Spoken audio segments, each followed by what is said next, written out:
صورتحال سر معیشت کی ہے، آپ کے سامنے ہے. اب تو لوگوں کے پاس گویا کہ سکت ہی نہیں رہی. اور میں سر آج ایک دور افتادہ علاقے خیبر پختونخوا کا ڈیرہ اسماعیل خان میں اپنے آبائی علاقے میں گیا تھا.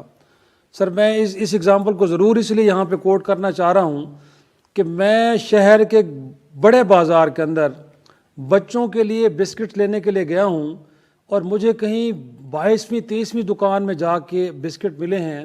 اور جب باقیوں سے میں نے پوچھا تو انہوں نے کہا کہ اس طرح کے آئٹمس ہم نے رکھنا بند کر دیں. اب تو لوگ 2 وقت کی روٹی کے لیے ان کے پاس پیسے نہیں ہیں. تو یہ تو اب ایک طرح سے ایک عیاشی میں چیزیں آتی ہیں. تو سر جب بسکٹ کا خریدار انہوں نے کہا کوئی نہیں ہوگا تو ہم اپنی دکانوں پہ کیوں رکھیں گے. تو سر صورتحال یہ ہے. لیکن آپ دوسری طرف دیکھیں کہ اس وقت سندھ کے اندر کیا تماشا لگا ہے MQM کو لے کے پیپلز پارٹی کو, یا پنجاب کے اندر عمران خان صاحب اور اتحادی حکومت جو مرکز میں بیٹھی ہے وہ کیا کر رہی ہے. سر حکمرانوں کو کچھ خیال بھی ہے کہ لوگ اس وقت تو مر رہے ہیں, مرنے پہ نہیں آگے مر رہے ہیں. اچھا ہوا افتخار صاحب آپ نے ڈیرہ اسماعیل خان کی مثال دی کہ وہاں بسکٹ نہیں مل رہے ہیں. بس دعا یہ کریں کہ حکمران اشرافیہ عوام کو یہ مشورہ نہ دے دے کہ آپ کیک کھانا شروع کر دیں. وہاں تو اس لیے نہیں مل رہے کہ لوگوں کے پاس خریدنے کے لیے پیسے نہیں ہیں سر. جی, تو وہ جیسے طارق چیمہ صاحب نے بھی 2 دن پہلے یہ کہا کہ آپ مرغی کھانا چھوڑ دیں, اس لیے کہ اس میں جو سویابین استعمال ہوتا ہے وہ بڑا مضر صحت ہے. حالانکہ حقیقت یہ کہ اس وقت کل پریس کانفرنس میں انہوں نے بتایا تاجروں نے جو امپورٹرز ہیں کہ کوئی 417 کے قریب کنٹینرز اس وقت پھنسے ہوئے ہیں کراچی پورٹ پہ. اس میں سویابین بھی شامل ہے, اس میں پیاز بھی شامل ہے, اور اس میں 2-3 اور بھی لہسن بھی اور پتہ نہیں کیا کچھ کہہ رہے تھے. جی, اس کے ساتھ ساتھ ادویات کے لیے جو را میٹیریل خام مال آتا ہے وہ بہت بڑا ایک بحران پیدا ہونے جا رہا ہے. میں فارماسیوٹیکل انڈسٹری کے ایک نمائندے کو سن رہا تھا, وہ یہ بتا رہے تھے کہ اب تو آپریشن تھیٹر بھی نسبتاً وہاں بھی ایکٹیویٹی کم ہو رہی ہے کیونکہ جو متعلقہ اشیاء ہیں ان کا سٹاک آہستہ آہستہ ختم ہو رہا ہے. بالکل ایسے. بلکہ سندھ میں تو سٹاکس سندھ ہی سے ایک صاحب تھے جو کہ ڈاکٹر ہیں خود بھی, وہ گزشتہ رات ایک انٹرویو میں بتا رہے تھے کہ 52 سال کی پریکٹس کے دوران انہوں نے کہا میں نے یہ صورتحال آج تک نہیں دیکھی. اب اس سے کیا ظاہر ہوتا ہے؟ اس سے ظاہر یہ ہوتا ہے کہ محض شخصیات کے تصادم کی وجہ سے اس مفتاح اسماعیل صاحب اور اسحاق ڈار, ان کے مفتاح کو ہٹانا تھا, اسحاق ڈار کو لانا تھا, اس کی وجہ سے بھی ہم نے بہت وقت لوز کیا. لیکن اسحاق ڈار صاحب بڑے نعرے لگاتے ہوئے آئے تھے کہ ہم ڈالر کو ادھر لے آئیں گے. اب اس میں یہ توقع پیدا ہوئی تھی کہ اگر ان کے اپنے 2-4 ارب ڈالر اگر کہیں پہ ہے تو وہ پاکستان میں لا کے وہ سیف ڈپازٹ میں ڈال دیں گے, تو تب کہیں جا کے جو روپیہ ہے وہ ڈالر کے مقابلے میں 200 روپے آ جائے گا. لیکن اب پتہ چلا کہ وہ بھی خالی ہاتھ اور دوسروں کی طرف کشکول ہم لے کے گھوم رہے ہیں. انہوں نے کہہ دیا ہے کہ یہ اب ہم مارکیٹ پہ چھوڑ رہے ہیں. انہیں ظلم دیکھیں کہ جو شخص لندن سے یہ کہہ کے چلا تھا کہ ہم ڈالر کو 200 کے قریب لے کے آئیں گے, 180 کا کہہ رہے تھے سر, آپ تھوڑی سی احتیاط کر رہے ہیں. 180 کا کہا تھا انہوں نے کہا تھا کہ IMF سے ڈیل کرنا مجھے پتہ ہے, مفتاح کو کیا پتہ ہے کہ ایسے اداروں کے ساتھ کیسے ڈیل کی جاتی ہے. جی, تو انہوں نے اب دیکھیں نا یہ کہہ دیا ہے کہ کل یا پرسوں یہ باقاعدہ کیبنٹ میں فیصلہ ہوا کہ ڈالر کو اب ہم نے مارکیٹ کے رحم و کرم پہ چھوڑ دینا ہے. یعنی اندازہ لگائیے کہ آپ کا دعویٰ کیا تھا جب لندن سے چلے تھے یہاں پہنچ کے, اور ادھر سے آپ مفتاح اسماعیل صاحب کو بھی دیکھیں, وہ وزارت سے علیحدہ ہو گئے, بڑے بیٹر ہیں ان کو, لیکن کئی باتیں انہوں نے صحیح کہی ہیں. وہ الگ بات ہے کہ جب وہ خود وزیر خزانہ تھے اور جب اپوزیشن صحیح اپوزیشن میں تھے, جب عمران خان کی اپوزیشن, اس وقت ان کی باتیں کچھ اور تھیں. لیکن وہ یہ ہے کہ جب اقتدار سے وہ علیحدہ ہوئے تو ان کو احساس ہوا کہ جن پالیسیوں کے تحت ان کی اپنی بھی پرسنل اپنی انڈسٹری بنی ہے وہ بھی غریب عوام کے خون پسینے کی کاسٹ پہ ہوا ہے. یہ احساس اگر ان کو ہو گیا تو بڑی اچھی بات ہے. لیکن میں آپ کو بتاؤں کہ ہماری جو, شاید میں آپ سے پہلے بھی ذکر کر, ٹائم ذرا سا لگ جائے گا, لیکن ایک موقع پہ شبر زیدی صاحب جو ہمارے FBR کے چیئرمین تھے, انہوں نے تقریباً 60 بزنس مین کے ہمراہ, سرمایہ کاروں کے ہمراہ جنرل ہیڈ کوارٹر میں جنرل باجوہ کے ساتھ ملاقات کی اپنے مسائل کے حل کے لیے. میں یہ مائنڈ سیٹ ایکسپلین کروں, عام لوگوں کو پتہ چلنا چاہیے کہ ہمارا تاجر, ہمارا سرمایہ کار, انویسٹر, امپورٹر, ایکسپورٹر, اس کی ترجیح کیا ہے. انہوں نے کہا کہ ہم صبح 9 ساڑھے 9 بجے بیٹھے, رات 2:30 بجے وہ میٹنگ ختم ہوئی, یعنی سمجھے کہ 17 گھنٹے وہ میٹنگ چلی ہے. تو اس میں میں نے پوچھا کہ وہ آپ نے اس میٹنگ کا نچوڑ کیا تھا. شبر زیدی صاحب سے میں نے یہ پوچھا. انہوں نے کہا کہ نچوڑ یہ تھا کہ ہمارا کاروباری حلقہ جو ہے وہ صرف اپنے ریبیٹ, اپنے ریفنڈ میں انٹرسٹ ہے, کیونکہ اس 17 گھنٹے کی میٹنگ میں انہوں نے ایک ایسی تجویز نہیں دی جو فیڈرل بورڈ آف ریونیو یا حکومت قبول کر سکتے.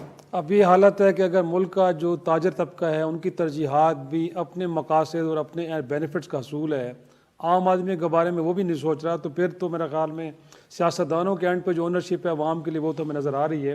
لیکن سر جب سیلاب آیا تھا اس ملک کے اندر بدترین, اور یہ پوری دنیا میں ہمارے سیاستدان گھوم پھر رہے تھے. اب بھی 9 تاریخ کو جو ڈونرز کانفرنس جنیوا میں ہو رہی ہے, گویا کہ وہاں پہ بھی یہ کچھ کرنے جا رہے ہیں کہ لوگوں سے ہم کہہ رہے ہیں کہ شاید ہم ہیلپ آؤٹ کریں.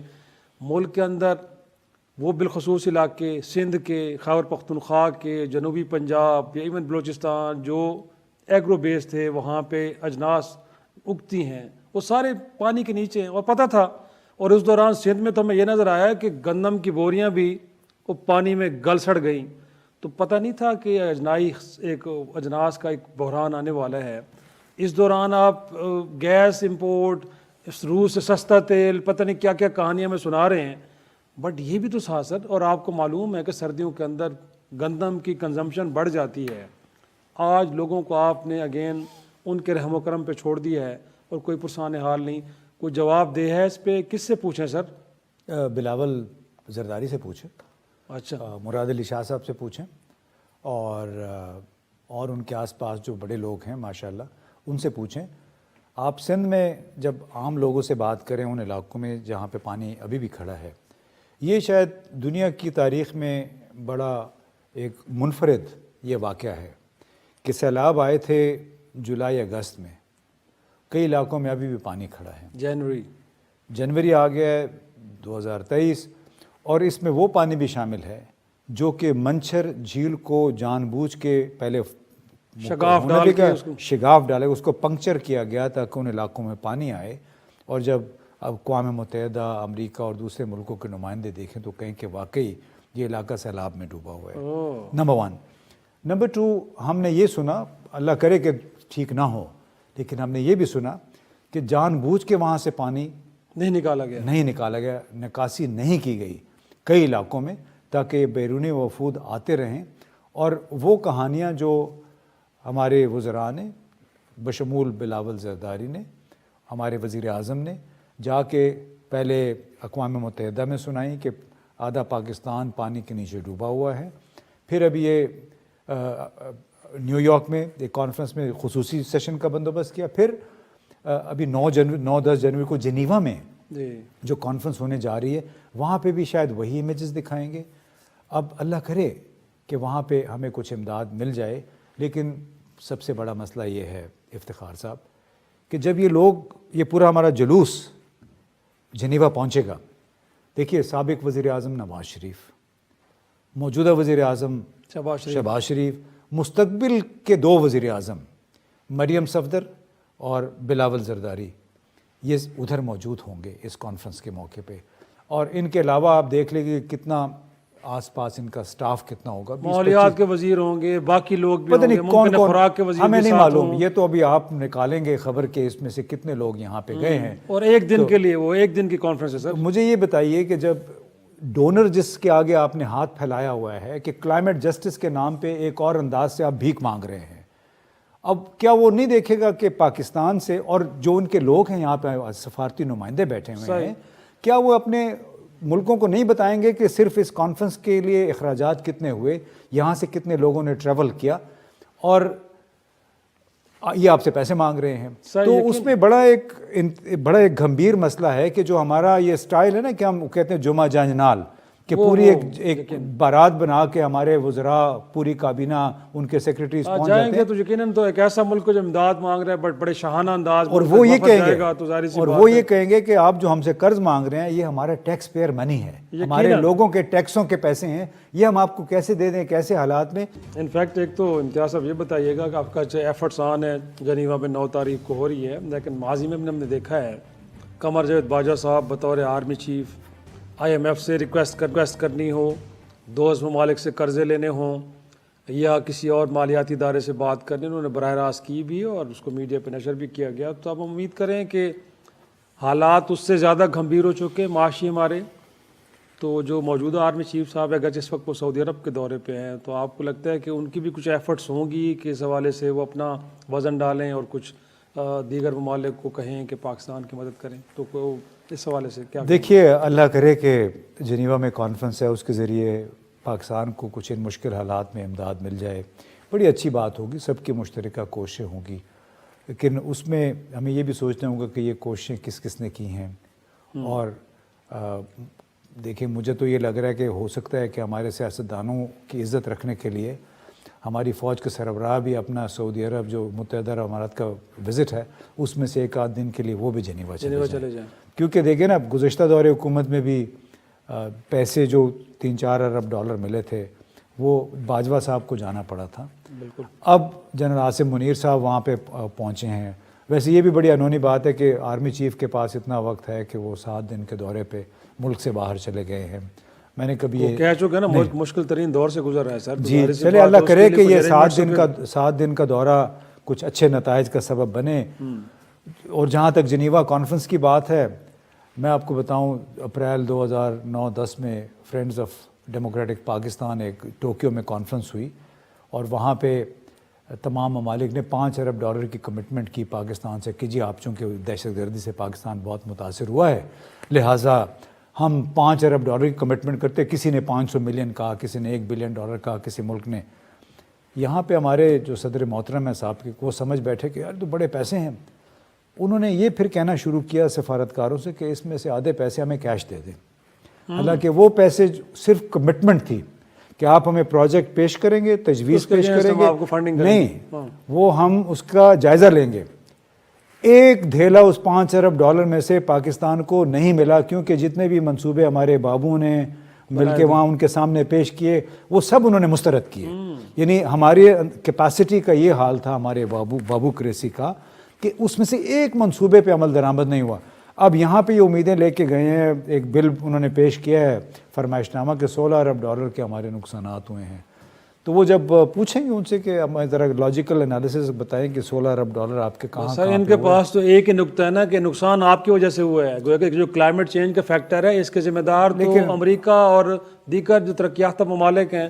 پاکستان کے اندر تو کہتے ہیں کاربن امیشن 0.5% ہے، تو ہم تو ذمہ دار ہی نہیں ہے، تو آپ کا سب کچھ کیا دھرا ہے، وہ ٹھیک ہے افتخار آپ جہاں سے آ رہے ہیں DI خان سے، جی اور اس کے علاوہ پھر جتنے لوگ سفر کرتے ہیں دریا کے ساتھ ساتھ، دریا سندھ کے ساتھ ساتھ، دریا راوی کے ساتھ ساتھ، تو یہاں پہ جو غیر قانونی آبادیاں ہیں، یہاں پہ جو دریا کا رستہ بند کر کے کمرشل پلازے بنا دیے گئے ہیں، وہ دریا کے اندر فضلہ ڈالا جا رہا ہے، ہاؤسنگ سوسائٹیاں بنا دی گئی ہیں، کیا یہ بھی دوسرے ملکوں نے کیا ہے؟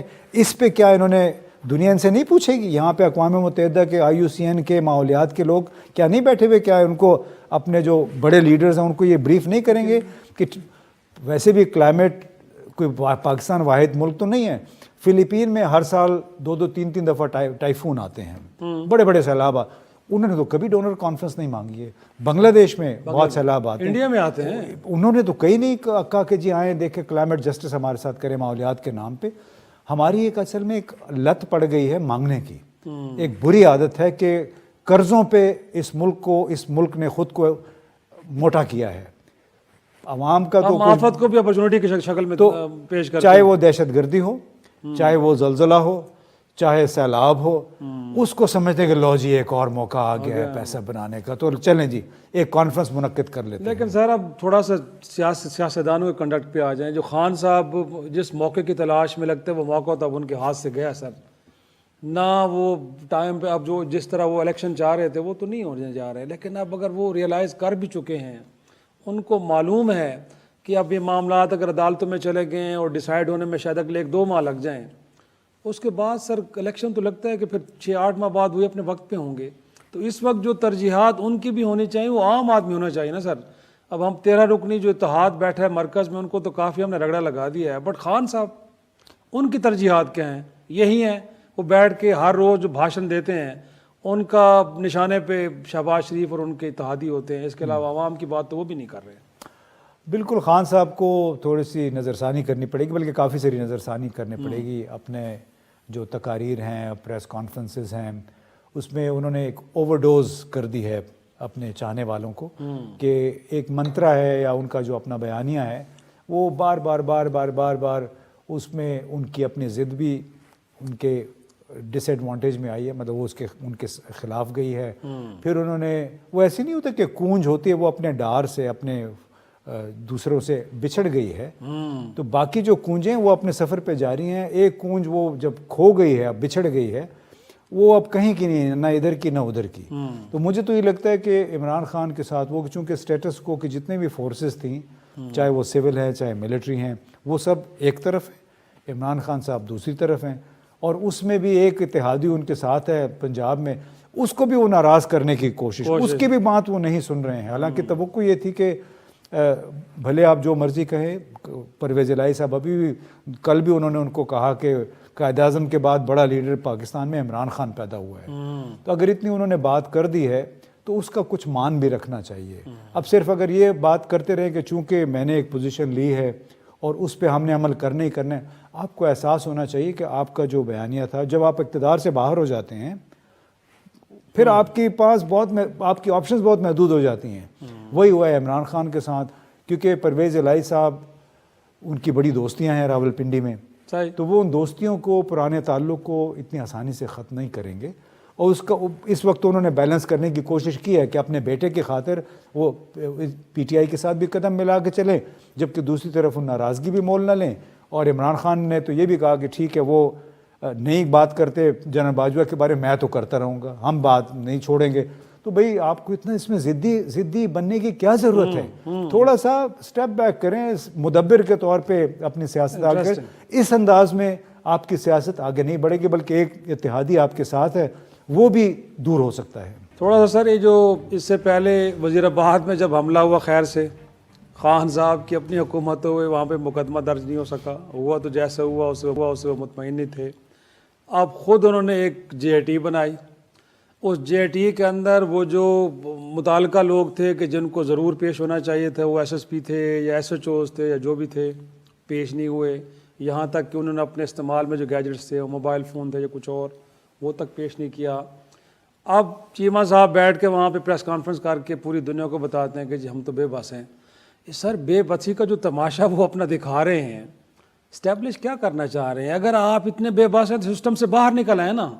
سسٹم کا حصہ ہوتے ہیں اور کچھ کر نہیں پاتے، اور شاید امپریشن آپ یہ دے رہے ہیں کہ کہیں اور سی چیزیں ہو رہی ہیں جہاں سے ہو رہی ہیں، تو پھر آپ کو چاہیے کہ آپ سسٹم کو خدا حافظ کہہ کے سڑکوں پہ آ جائیں. سڑکوں پہ بھی نہیں آ رہے اور ساتھ میں کسی کو آپ بلیم بھی کر رہے ہیں. سر یہ دو طرح کی سیاست آپ کو لگتا ہے کہ کوئی یوزفل ہوگی پی ٹی آئی کے لیے؟ دیکھیے، اس ایک جو آپ کا فالوور ہے، سپورٹر ہے، اس کو بھی تو غلط سگنل جاتا ہے نا ایسے. سو وہ بھی ابہام کا شکار ہوتا ہے، کنفیوژن کا، جس کی وجہ سے انہوں نے ایک مومنٹم بنایا ہوا ہے اپنے لیے. وہ مومنٹم کچھ سلو ہو گیا ہے، ایسے ایسے مزید اس میں سست رفتاری آئے گی. تو بڑا مشکل ہوتا ہے افتخار صاحب، آپ اقتدار میں ہیں اور اقتدار کو چھوڑنا.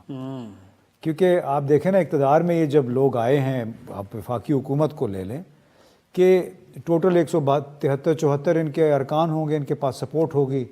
اب 100 سے زیادہ جو ہیں، تو 104 کے قریب آپ ہی نے بتایا تھا کہ اب تو اہم وزارتیں یا بڑے اہم عہدے ان سب کو مل گئے ہیں. ہو سکتا ہے باقی جو 50-60 رہ گئے ان کو بھی کچھ مل جائے، کیونکہ ہر ایک اپنے نام کے ساتھ وفاقی وزیر یا ان کو ترقیاتی فنڈ مل رہے ہیں نا سر.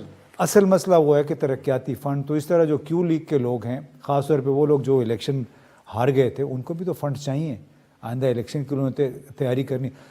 قطع نظر اس کے کہ الیکشن کب ہوتا ہے، 3 مہینے میں ہوتا ہے، 6 مہینے میں ہوتا ہے، 9 مہینے میں ہوتا ہے نہیں ہوتا، وہ بھی ایک الگ مسئلہ ہے.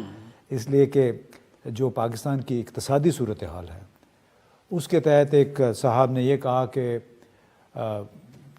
ہو سکتا ہے نگران حکومت مارچ میں آ جائے، پھر ہو سکتا ہے یا تو جولائی اگست میں الیکشن ہو جائے، اگر الیکشن نہ ہوئے تو پھر 2.5-3 سال تک الیکشن کا کوئی امکان نہیں ہے، کیونکہ IMF کے ساتھ، ورلڈ بینک کے ساتھ جو مذاکرات ہونے ہیں وہ اگلی حکومت نے کرنے ہیں، اور اگلی حکومت کی پھر شرط یہ ہوگی کہ یہ کم از کم 2-2.5 سال تک رہے، تاکہ IMF کا اگر جو پروگرام عام طور پہ دورانیہ ہوتا ہے 24 سے 36 مہینے کا، جس دوران IMF کے پروگرام پہ عمل درآمد ہونا ہوتے ہیں، اس دورانیے کے لیے پھر آپ کو ایک ایسی حکومت چاہیے جو کہ بالکل ہاتھ جوڑ کے وہی کام کرے جو IMF نے کہا ہے۔ اور ساتھ میں جو تھوڑی بہت نون لیگ کی قیادت کے اندر تبدیلیاں آئی ہیں، گویا کہ اب سینئر نائب صدر کا عہدہ مریم نواز صاحبہ کو، ساتھ میں ان کو چیف آرگنائزر بھی بنا دیا گیا ہے، تو لگتا نہیں ہے کہ کہیں نون لیگ تو الیکشن موڈ میں چلی گئی ہے، اور اس کے لیے وہ جو لیڈنگ فگر ہے جو انہوں نے انتخاب کیا ہے، شاید میاں صاحب کو اپنے خلاف مقدمات کو کلیئر کروانے میں وقت لگے، الیکشن قریب نظر آ رہے ہیں، تو سلیکشن آپ کو لگتا ہے کہ ٹھیک ہے، اور خان صاحب کو ٹف ٹائم ملے گا آپ کو لگتا ہے؟ دیکھیے، تو ان کا ظاہر پارٹی کا مسئلہ ہے، ہمیں اس کو اچھا برا کہنے کا کمپیریزن جب آپ ڈرا کرتے ہیں خان ورسز مریم نواز، کیونکہ وہ مزاحمتی سیاست تو کرتی رہی نا سر۔ جی، بہت سارا دار و مدار ہے کہ وہ یہاں جب پہنچ جائیں گی تو اس کے بعد حالات کیا رخ اختیار کرتے ہیں، کیا ان کے والد صاحب بھی ساتھ واپس آتے ہیں کہ نہیں، کیونکہ مقدموں کا ختم ہونا تو ابھی ایک ثانوی اس کی حیثیت رہ گئی ہے۔ NRO جو مل گیا، جس کو کہہ رہے تھے کہ NRO 2، اس کے تحت تو دیکھ رہا وہ کہتے ہیں کہ 50 کروڑ سے کم کی کرپشن ہی نہیں ہے۔ یعنی مجھے ایک پروفیشنل اکاؤنٹنٹ نے یہ بتایا کہ جس شخص کے اکاؤنٹ میں اگر 50 کروڑ روپے پڑے ہوئے ہیں تو وہ بندہ ماہر مالیات اور اقتصاد ہو ہی نہیں سکتا۔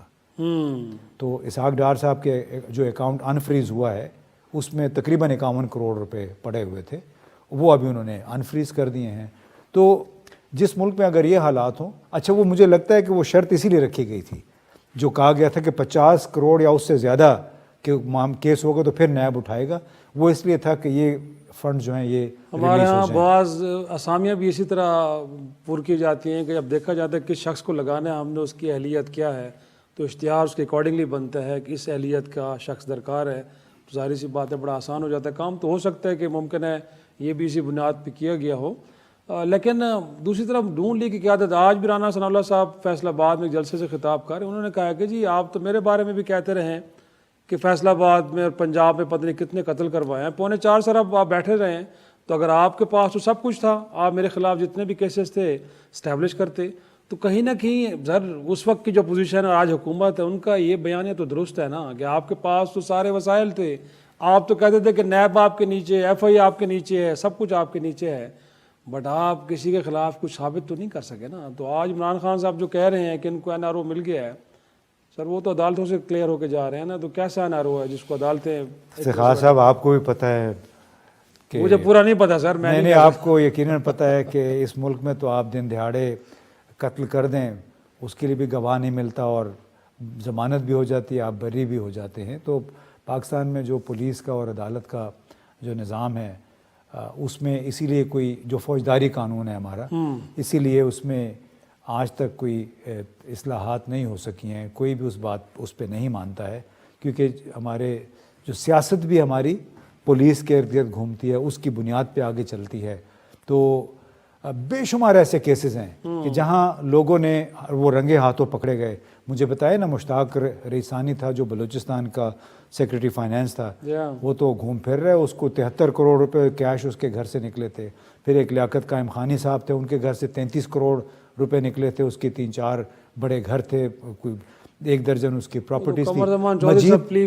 بارگین کر گئے تھے سر کچھ پیسے، دیکھیں نا پھر مجید اچکزئی ایک وزیر تھا بلوچستان کا، اس نے دن دہاڑے ایک پولیس کانسٹیبل کو مار دیا تھا، CCTV فوٹیج میں نظر آیا تھا، اور عدالت نے اس کو بری کیا کہ عدم ثبوت کی بنا پہ۔ ساہیوال میں آپ کو یاد ہوگا CTD والوں نے مار دیا تھا موٹر وے کے اوپر ایک فیملی کو۔ اس طرح کے بہت سارے کیسز ہیں جہاں پہ آپ کے پاس ثبوت موجود بھی ہے، لیکن اللہ بھلا کرے ہمارے پولیس کے نظام کا، ہماری عدالتوں کا، اس میں کہیں نہ کہ گنجائش نکل آتی ہے کہ آپ بچ نکلتے ہیں۔ ماشاءاللہ آپ کے پاس پیسہ ہو، اچھا وکیل ہو تو بہت ساری گنجائش نکل جاتی ہے۔ لیکن یہ بڑا ایک سوال نشان ہے۔ امتیاز صاحب، لگتا یہ ہے کہ جو افغانستان کا ذکر پاکستان کے ساتھ اب ایسا جڑ گیا ہے کہ اب شاید نہ ہو تو لگتا ہے ذکر مکمل ہی نہیں ہوتا.